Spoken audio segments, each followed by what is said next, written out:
Assalamualaikum warahmatullahi wabarakatuh. Perkenalkan, nama saya Siti Rosyadizkia. Saya dari kelompok 1. Di sini saya akan menjelaskan tentang gambar tentang anatomi makro otot. Yang pertama itu ada tendon seperti yang digambar. Lalu yang kedua itu ada fascia. Lalu yang ketiga ada muscle, yang keempat ada fascicle, yang kelima ada muscle fibers, lalu yang keenam ada sacrolemma, lalu yang ketujuh ada myofibris, dan yang kedelapan ada filaments. Lalu yang kesembilan ada sarcoplasmic, yang kesepuluh ada nukleus, dan yang kesebelas ada endomysium.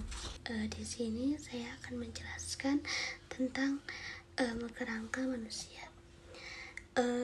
Di bagian paling atas itu ada tulang tengkorak, lalu ada tulang dahi, lalu ada tulang pipi, lalu di bawahnya lagi di sebelah tulang pipi itu ada tulang rahang atas, lalu di bawah tulang rahang atas itu ada tulang rahang bawah. Setelah itu ada tulang rusuk, lalu ada tulang dada, lalu ada tulang belakang. Setelah itu ada tulang kelangkang, tulang duduk, dan untuk di bagian tangan itu terdapat carpal bone, lalu metacarpal bone, proximal, middle, dan deltal. Lalu untuk di bagian kaki itu ada tulang kering, di bawahnya tulang kering itu ada tulang betis. Lalu pada bagian kaki jari itu terdapat calcamus, talus, dan lateral bone. Lalu setelah kaki itu di atasnya ada tulang tempurung lutut, lalu ada tulang paha, tulang pinggul kiri, tulang lengan atas, tulang belikat, tulang selangka, seperti di gambar ini yang sudah saya gambar.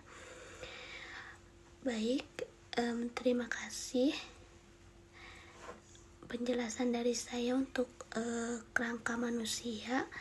Wassalamualaikum warahmatullahi wabarakatuh. Assalamualaikum warahmatullahi wabarakatuh. Perkenalkan, nama saya Sylvia Nursyakila Mahmudah. Di sini saya akan menjelaskan bagian-bagian atau struktur dari mikrootot myofibril seperti pada gambar yang di atas. Untuk nomor 1 dan nomor 3 itu disebut dengan garis Z. Garis Z ini yaitu batas dari sarkomer. Untuk nomor 2 yaitu zona H. Zona H ini bagian tengah pita A dalam sarkomer. Untuk nomor 4 yaitu filamen tipis meiosis. Untuk nomor 5 yaitu filamen tipis aktin. Untuk nomor 6 dan nomor 8 dapat disebut dengan pita I. Pita I ini yaitu zona filamen yang tipis sekitar garis Z. Untuk nomor 7 yaitu pita A. Pita A ini mengandung filamen meiosis yang tebal.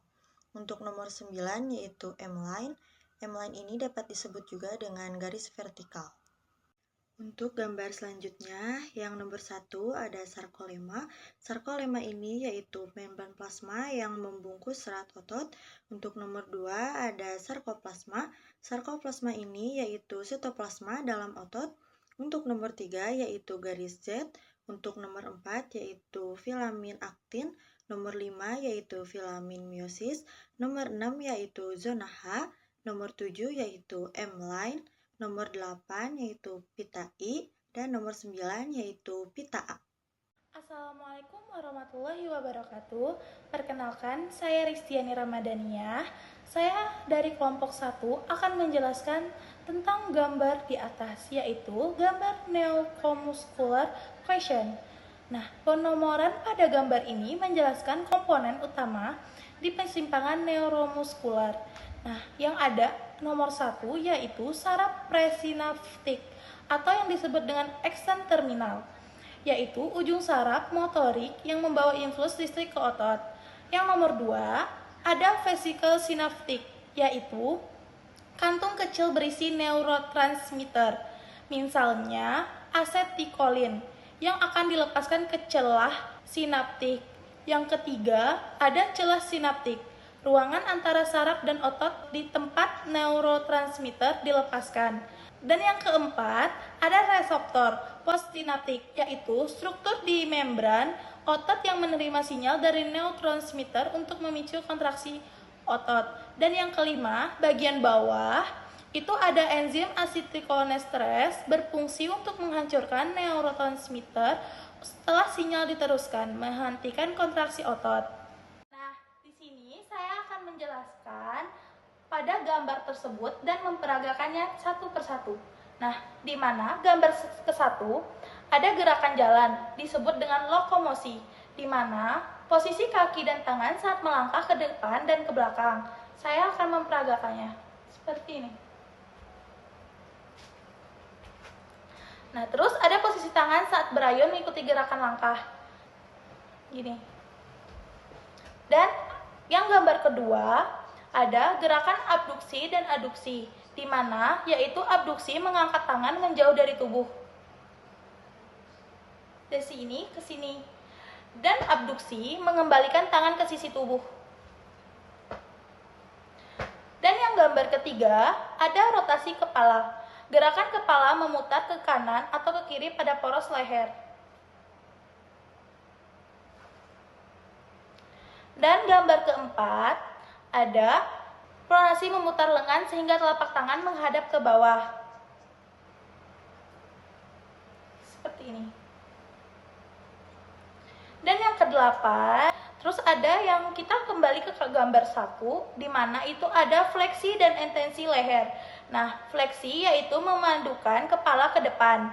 Terus, mengangkat kepala kembali ke posisi normal atau mengadah ke atas. Dan itu disebut dengan ekstensi, seperti ini.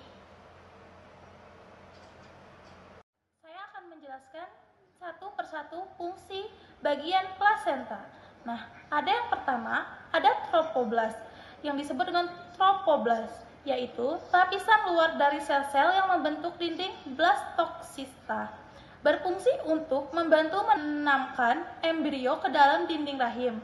Yang kedua, ada chorion.